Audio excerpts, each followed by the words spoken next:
another Pansy and the Promise chapter. Chapter 15. The Big House. Mama and Pansy were just cleaning up from breakfast when they heard the familiar clippity-cloppity of thunder coming up the road. "Papa's coming," announced Pansy. For a moment her mind swept back to the log cabin ranch house again, and many times she had heard the familiar sound coming up the path to the house. Pansy had been thinking more and more about the old ranch house and missing it lately. They had been gone for many months now. Mama was expecting the baby, and everyone was thinking it sure would be nice to be home before the baby was born. Of course, as usual, Papa always was working on another plan. Papa rode the wagon and tied up Thunder while Star ran in circles around his feet, begging for a pat on his head. Papa reached down and roughed up the hair on top of Star's head, then looked at Mama and Pansy and said, "Are you women ready for a surprise?" Pansy replied with an excited yes. But Mama had that what now look in her eyes. "I've seen some of your surprises, George Hunt. What are you planning now? Another vacation?" Papa smiled at Mama and said, "Well, yes, in a way. I've just come from talking to Mr. Moore at Moore Brothers Feed and Supply. When they were there the other day, he told me about a house he had for rent. He noticed we were expecting a baby and thought you might need to get out of a wagon for a while and into a real house. I thought that was a good idea, so I went to look at it." Mama looked at Papa and said, "George, what will it cost us?" "Nothing, Mama. I've agreed to help Mark at the store from time to time, and he'll let us live in the house in exchange. It's fully furnished with everything from a stove to beds. It's a 5-minute walk to the beach from the front door, and when you look out the upstairs window, you can see and hear the ocean. What do you think?" The thought of sleeping with a roof over their heads instead of stars every night sounded wonderful to Mama and Pansy. "Can we see it?" asked Mama. "Of course," said Papa. As the wagon pulled up in front of 2002 Avenue N and a half, Pansy could not believe her eyes. "It looks like Jenny's dollhouse!" Pansy exclaimed. Sure enough, it was a tall, Victorian-style home that looked just like the fancy dollhouse her friend Jenny owned. Pansy always wondered what it would be like to live in a fancy house like this. It sat on the corner of 18th Street and Avenue N and a half, which sounded silly because of the name, but that didn't matter to Mama or Pansy. Having a real roof over their head for a while would be welcomed. Papa said he still wanted to camp on the beach from time to time, so the plan was made that the family would spend most of the time living in the big house, as they called it, but 2 days a week they would take the wagon down to the beach and camp and fish overnight. Sundays were the Lord's days. That day was reserved for going to a little church near the house and relaxing at home on the rest of the day. Here's a picture of the big house. The first thing Pansy did was look up and down the street for other children her age. She didn't see anyone, but then realized it was a school day. They were probably in their classes. It didn't take long to move their few belongings into the big house. Pansy picked out a bedroom upstairs which had a window that looked out over the rooftop of the other houses. You could hear and see blue Gulf waters, and, just like Papa said, you could almost hear the sounds of the wave splashing against the shore and the wind blowing through the windows. The room already had a soft bed, which Pansy looked forward to curling up in later that night, and a dresser with a mirror where she would place her clothes and comb her hair.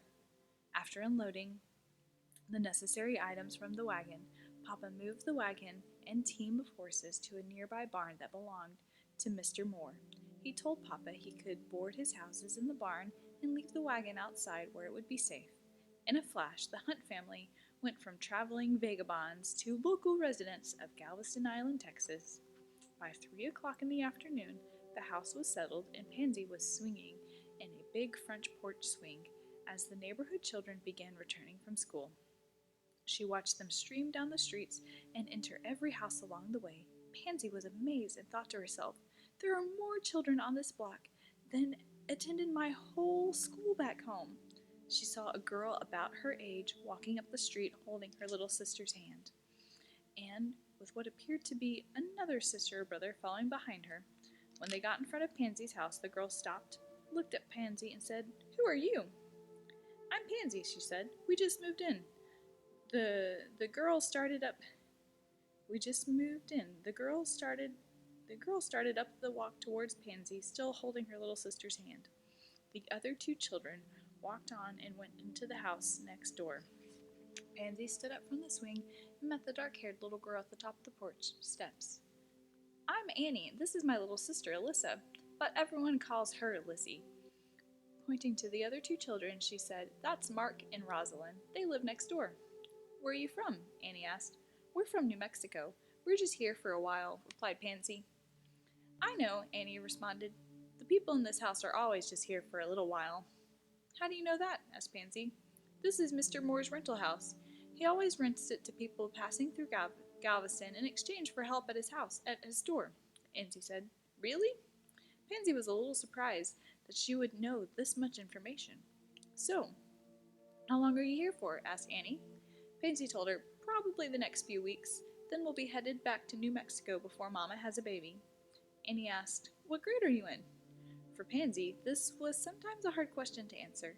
She attended a one-room schoolhouse where there were no more than 10 or 15 children of all ages.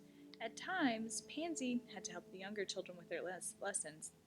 Annie didn't wait for Pansy's answer, but told her, "I'm in the 5th grade." "So am I," replied Pansy, figuring that was about right. The two girls talked on, with Pansy asking questions about Galveston and Annie asking questions about the faraway land of New Mexico. Annie lived on the ocean, and Pansy lived in the mountains. Coming from such different places, each one of them found the other's life interesting. In a few minutes, the two struck up a little friendship, and before Annie left, she invited Pansy to come over and play the next day, since it was Saturday. The move into the big house on N&a-Half Avenue proved to be a wonderful blessing. Mama loved feeling a little more settled for a while, which prepared her for two big things that were coming soon: a trip home and the baby. Papa enjoyed working with Mr. Moore at the hardware store. Mr. Moore was always trying to convince Papa to make the move to Galveston more permanent, but Papa loved the wide open land in New Mexico. He often told Mr. Moore, "You just can't understand unless you were there. It's beautiful, nothingness that stretches for hundreds of miles." Besides, Papa had thousands of sheep and was loved and respected by all his neighbors. Papa's roots were in Lincoln, and he never intended to leave the ranch. For the Hunt family, New Mexico was home sweet home. For Pansy, life on N&a-Half Avenue was unlike anything she had ever experienced. For the next few weeks, she came to know Annie and her sister Rosalind and Lizzie and brother Mark. Just across the street, it was an all-girls house. Pansy became friends with all of them: Emily, Haley, Madison, and Bethany. 2 doors down, she often played with the Drake twins, Hadley and Jackson. All these children were her age or just a little younger. In New Mexico, the nearest neighbor with children was more than 2 miles from the ranch. Here in Galveston, she could hear the sounds of the children playing in the backyard up and down the block. Pansy quickly became part of the neighborhood. Over the next few weeks, from time to time, Papa would pull out the wagon and hitch up the horses. The family would disappear into the beach for a couple of days to fish and catch crab and shrimp. Those days were wonderful, camping right on the beach, falling asleep to the gentle splash of the waves against the rock, and eating all the fish and crab you could possibly want, then coming back to the big house. It was quite wonderful. They even went to the Ferris wheel, and Pansy was allowed to ride it 2 times. Papa refused to get on that crazy thing, he called it, but after watching the fun, Mama climbed on with Pansy, and they both enjoyed the view from high in the air. Papa probably would have stayed on the beach all the time, but he knew how helpful the big house was to everyone else. Sometimes, when they would go to the beach, Pansy was allowed to bring along one of the other girls in the neighborhood. The next few weeks were the best of the entire trip for Pansy and her parents. Now, a very special day was approaching for Pansy. Can't wait to find out next time.